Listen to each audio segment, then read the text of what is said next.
Veamos ahora cuáles son los mecanismos que implementa el hipotálamo cuando hace frío, cuando la temperatura ambiental es mucho más baja que la temperatura de nuestro cuerpo. El hipotálamo, específicamente el hipotálamo posterior, a través de un neurotransmisor llamado serotonina, implementa mecanismos para regular nuestra temperatura y que, a pesar de que haya frío en el entorno, en el exterior, en la atmósfera, nuestro organismo se mantenga entre 36 y 37 grados centígrados en lo que se refiere a su temperatura central. El hipotálamo posterior implementa, en primer lugar, mecanismos para aumento de la producción de calor. Aumenta la producción de calor. ¿Cómo lo hace? Estimula a través del sistema nervioso autónomo la piloerección, y la piloerección nos hace a nosotros tiritar. Ya ustedes saben lo que es tiritar, es esa especie de temblor involuntario que nos da cuando tenemos mucho frío y que por lo general empieza por los músculos masticadores, los maceteros, los temporales, de ahí se pasa a las extremidades superiores y a veces hasta el tronco, ¿no? Y hasta que no nos ponemos una buena chamarra o alguien nos abraza o nos ponemos una cobija o nos metemos en algún lugar a resguardarnos, hasta entonces eh, pues, cederá la piloerección y cederá también el tiritar o el tiriteo. En segundo lugar, cuando hace frío nos da más hambre, no sé si lo habrán notado, pero el tiempo de frío nos da más hambre y eso nos invita a comer más. Y si comemos más, bueno, es cierto, vamos a aumentar de peso, pero el hipotálamo lo que quiere es que nosotros comamos para que se activen todos los mecanismos del aparato digestivo, la deglución, la digestión, eh, la absorción, el almacenamiento, que como ya platicamos previamente, todo esto genera una gran cantidad, ¿sí?, de producción de calor, una gran quema de calorías que genera mucho calor. La actividad muscular voluntaria. Tanto de manera voluntaria como de manera instintiva, cuando hace frío, procuramos mantenernos en movimiento. Y al mantenernos en movimiento, ya sea de manera instintiva o voluntaria, esto activa, ¿sí?, el funcionamiento muscular, pues activa la mitocondria para que empiece a quemar mayores cantidades de glucosa y así se produce más eh, ATP y se produce más energía, por lo tanto producimos más calor. Así la actividad muscular voluntaria, ya dijimos, es el principal mecanismo de producción de calor. Entonces, cuando hace frío, un mecanismo que, repito, puede ser instintivo, es decir, lo hacemos inconscientemente o a veces lo hacemos deliberadamente, es el mantenernos en movimiento para eh, producir calor. La activación de la secreción de catecolaminas por parte de la médula suprarrenal. Las células cromafines de la médula suprarrenal producen, cuando hace frío, altas cantidades de catecolaminas, adrenalina y noradrenalina, y estas hormonas pues generan una serie de estímulos hormonales también que conllevan al aumento del metabolismo basal, y al aumentar el metabolismo basal aumentan también la producción de calor. Entonces, estos son mecanismos, insisto, que cuando hace frío implementa el hipotálamo posterior para que haya una mayor producción de calor en nuestro cuerpo y de alguna manera este aumento de producción de calor compense el frío que está haciendo en el entorno, en la atmósfera, en la calle. El segundo mecanismo es la disminución de la pérdida de calor. Acuérdense que estamos hablando de los mecanismos que se implementan por acción del hipotálamo posterior cuando está haciendo frío. ¿Qué es lo que se implementa para que disminuya la pérdida de calor? En primer lugar, la misma adrenalina y noradrenalina, las mismas catecolaminas producen vasoconstricción cutánea. Al haber vasoconstricción cutánea, hay menos sangre en la periferia, y al haber menos sangre en la periferia, ya que los vasos pues tienen un calibre más pequeño por esta vasoconstricción, pues entonces se va a perder menos calor por convección, por conducción y por radiación. ¿Ok? Al haber menos exposición de la sangre al entorno que está frío, entonces perdemos menos calor, se concentra el calor en el centro del cuerpo y así podemos mantener la temperatura central de nuestro cuerpo a 36-37 grados centígrados. El enroscamiento, ¿sí? El enroscamiento, lo que pudiéramos llamar nosotros popularmente hacernos bolita, ¿no? Algunos pues ya estamos hechos, pero bueno, se refiere a hacerse bolita, a adoptar la posición fetal. Si estás acostado y está haciendo frío, adoptas, ¿sí?, la posición fetal instintivamente. ¿Y esto para qué? Para disminuir la pérdida de calor, porque entre menos superficie corporal tengas expuesta, menos será la pérdida de calor por convección. Y acuérdense que uno de los principales mecanismos de pérdida de calor es la convección. Entre menos parte de tu cuerpo expongas al aire, al viento, menor será la cantidad de calor que pierdas. Entonces, instintivamente nos hacemos bolita. Esto aplica también en los animales y en las aves. Vean ustedes, por ejemplo, en las aves, ¿sí?, los canarios, las palomas, los loros. Cuando está haciendo frío en sus jaulas, ustedes los ven como parece que se enroscan, ¿no? Meten la cabeza, aprietan el plumaje, meten la cabeza entre el plumaje, entre las alas, para tener una superficie pues de su cuerpo también menos expuesta a la intemperie, y de esta manera pierden menos calor por convección. Las serpientes, los perros, los gatos, ¿sí?, cuando hace mucho frío se enroscan también. E incluyo las serpientes, que son animales poiquilotermos, porque también buscan la manera de que su sangre no se enfríe, de que su sangre se mantenga a cierta temperatura. Pero bueno, principalmente lo vemos en aves y en mamíferos, incluyéndonos a nosotros, ¿no? El enroscamiento, el hacernos bolita, el adoptar la posición fetal. Y esto es instintivo, no es que sepamos.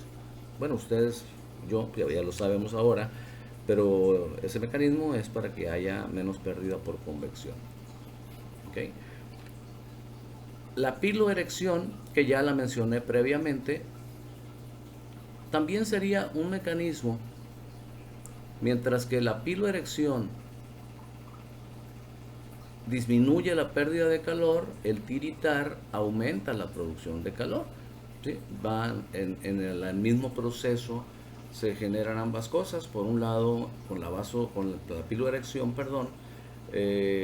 pues se supone que se disminuye la pérdida de calor, y con el tiritar aumenta la producción de calor. Bueno, con esto último sí es cierto en los humanos, pero desafortunadamente, entre comillas, la piloerección no es un mecanismo útil para nada en nosotros para disminuir la pérdida de calor. Es decir, no funciona en el humano, pero sí funciona a la perfección en las aves y también en los mamíferos. Recuerden que las aves tienen su cuerpo cubierto de plumas, la gran mayoría de ellas, mientras que los mamíferos, todos ellos tienen su cuerpo cubierto, o la gran mayoría también de ellos tienen su cuerpo cubierto de pelo, de vello. La piloerección, ¿qué es lo que hace? Por un lado, disminuye la convección, disminuye la cantidad de calor que se pierde por contacto con el aire. Por otro lado, disminuye también, ¿sí?, la conducción, y también disminuye la radiación. Sin embargo, en nosotros Aunque de todos modos, ¿no? Cuando tenemos frío, decimos por actividad del hipotálamo, tenemos piloerección, pues no tenemos la suficiente cantidad de vello corporal como para que nos proteja. Esto lo tenemos nosotros que suplir forzosamente. Si está haciendo mucho frío, esto lo tenemos que suplir, la piloerección lo tenemos que suplir con ropa. ¿Ok? Tenemos que suplirlo con ropa, con cobijas, con chamarra. Parece que es chamaca, ¿verdad? No, es chamarra.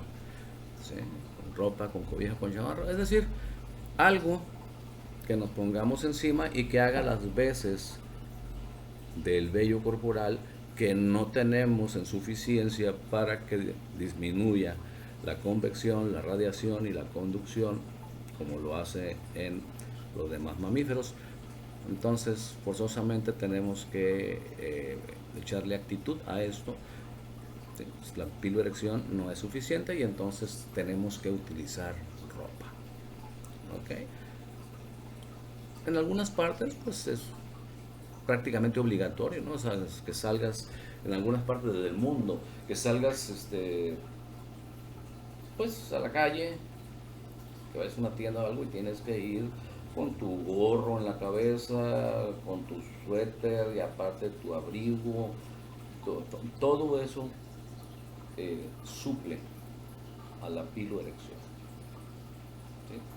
Sin embargo, tú no ves, como decían algunos de los videos, no ves lobos en la tundra, ni ves osos polares que traigan chamarras ni nada de eso. ¿Por qué? Porque a ellos su vello corporal, su pelo, los protege. Hace las veces de las chamarras o viceversa, ¿no? En nosotros las chamarras hacen las veces de la piloerección. Ok, esto es cuando hace frío. Y cuando hace calor, ya nos fuimos al Polo Norte, ahora regresemos a la realidad y vengámonos aquí a Culiacán. Cuando hace calor, entonces el que toma la batuta es el hipotálamo anterior a través de un neurotransmisor que es el neurotransmisor que nos ayuda o que nos llena de energía, que es la noradrenalina. Y en este caso, cuando hace mucho calor, el hipotálamo anterior implementará también procesos a través de los cuales sucede lo contrario que cuando hace frío. Cuando hace frío, cuando hace frío, disminuíamos la pérdida de calor, ahora tenemos que aumentar la pérdida. En las partes que hace frío, aumentábamos la producción, ahora tenemos que disminuirla. Y entonces se implementan procesos para el aumento de la pérdida de calor. Todo esto por el hipotálamo anterior. ¿Cuáles son esos mecanismos de aumento? Número 1, vasodilatación cutánea. Exactamente lo contrario que cuando hace frío. Decíamos que cuando hace frío hay vasoconstricción periférica, aquí no. Cuando hace calor hay vasodilatación cutánea.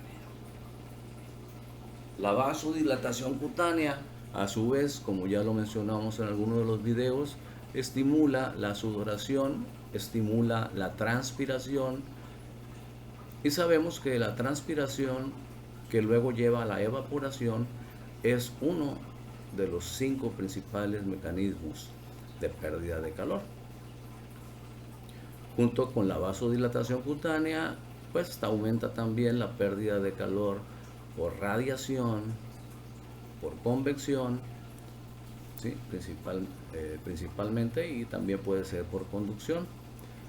Cuando hace mucho calor se estimula el centro respiratorio, tenemos taquipnea y perdemos calor también por la respiración. Entonces, mecanismos de aumento de la pérdida de calor, el responsable es el hipotálamo anterior, el neurotransmisor la noradrenalina, y los mecanismos son vasodilatación cutánea, que al suceder aumenta la pérdida de calor por convección, por radiación, por conducción, presencia de sudoración, transpiración, que de ahí lleva a la evaporación, aumenta la pérdida de calor, y taquipnea. Es decir, aquí a través de estos procesos, ¿sí?, a través de estas funciones que acabo de mencionar, se estimulan la pérdida de calor, básicamente por los 5 mecanismos que ya vimos en el video anterior. Por otro lado, se disminuye la producción. Cuando hace calor, ¿sí?, disminuye la producción. ¿Qué es lo que sucede? Se inhiben los dos principales mecanismos de producción de calor. Acuérdense que uno de ellos es el metabolismo basal. Es muy frecuente que cuando hace calor haya disminución del apetito. Cuando hace calor nos da menos hambre. Y si nos da menos hambre, comemos menos. Y eso, dirán ustedes, ah, caray, a mí no me da menos hambre cuando hace calor. Bueno, es que en realidad no nos hemos dado cuenta, no nos fijamos, pero así sucede. Al comer menos, pues hay menos estímulo de digestión, hay menos trabajo de los intestinos, del corazón, de los pulmones, etcétera. El metabolismo basal se viene abajo. Y al venirse abajo el metabolismo basal, se produce menos calor. Otra cosa, díganme ustedes, ¿a quién le dan ganas cuando está haciendo calor? ¿A quién le dan ganas de salir a correr? ¿A quién le dan ganas aquí en Culiacán? Olvídense de la pandemia, en condiciones normales. ¿A quién le dan ganas aquí en Culiacán de salir a correr a las 2 de la tarde? Pues algún loco, tal vez, no por ahí, pero la realidad es que cuando hace calor, cuando sabemos que está haciendo calor, o cuando sentimos que está haciendo calor, preferimos la inercia, es decir, tratamos de movernos lo menos posible, o nos metemos al cuarto con aire acondicionado si es que lo tenemos, ¿ok? Es decir, buscamos inconscientemente movernos menos, y de esta manera producimos menos calor. Entonces, estos son los mecanismos, estos son los procesos, ¿sí? Estos son los circuitos a través de los cuales el hipotálamo, ya sea en la región posterior o la región anterior, los núcleos, ¿sí?, los núcleos hipotalámicos implementan estas condiciones, ¿sí?, estos procesos, les decía, fisiológicos, para que la temperatura central, independientemente de que haya frío o haya calor en el ambiente, nuestra temperatura central se mantenga entre 36 y 37 grados centígrados. ¿Okay?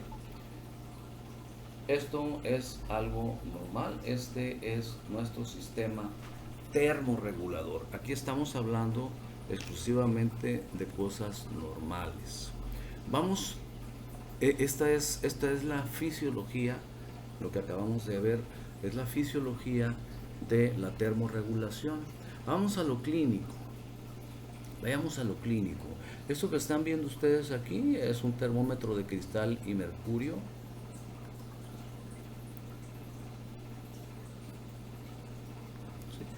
Esto que ven ustedes de color gris, ya saben, tal vez esté pecando de descriptivo, pero este es el depósito de mercurio. Todo esto es un tubo de cristal. La parte que ven ustedes amarillita es la parte hueca del tubo de cristal, y por ahí, dependiendo de la temperatura a que se someta el mercurio, ascenderá por este tubito.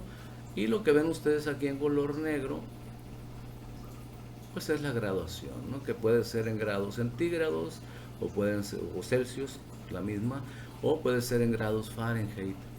Por eso les decía, es importante que sepamos hacer la conversión, que ya vimos la fórmula, que es muy sencilla. ¿Cuál es el procedimiento? Decimos, la temperatura, la toma de la temperatura puede hacerse en cualquier cavidad o pliegue corporal. Si se hace en un pliegue, debe procurarse, ya dijimos, que no esté piloso, que no esté húmedo, que no tenga alcohol, si lo vamos a hacer en un pliegue, que es lo más práctico, pero no es lo más adecuado. La toma de la temperatura se realizará con el termómetro convencional, que es el de cristal y mercurio, aunque pues ya en la actualidad, ya ustedes saben, la tecnología está matando muchas cosas, entre ellos a la clínica. Pues ya se cuenta, ¿no?, con termómetros de diferente tipo, termómetros láser o termómetros digitales, termómetros que con aditamentos que se meten en el oído y te dan en menos de 5 segundos te dan la temperatura. Pero bueno, el termómetro clínico, que es este, no va a desaparecer nunca, ¿sí? Y este termómetro es el que vamos a colocar por la parte, obviamente, donde está el depósito de mercurio, que es la parte metálica que les señalé arriba. Es lo que vamos a introducir en el pliegue o en la cavidad corporal donde se va a tomar. ¿Cuánto tiempo vamos a dejarlo ahí? Hay que dejarlo entre 3 y 5 minutos. Decimos que menos de 3 minutos es insuficiente, más de 5 minutos es innecesario.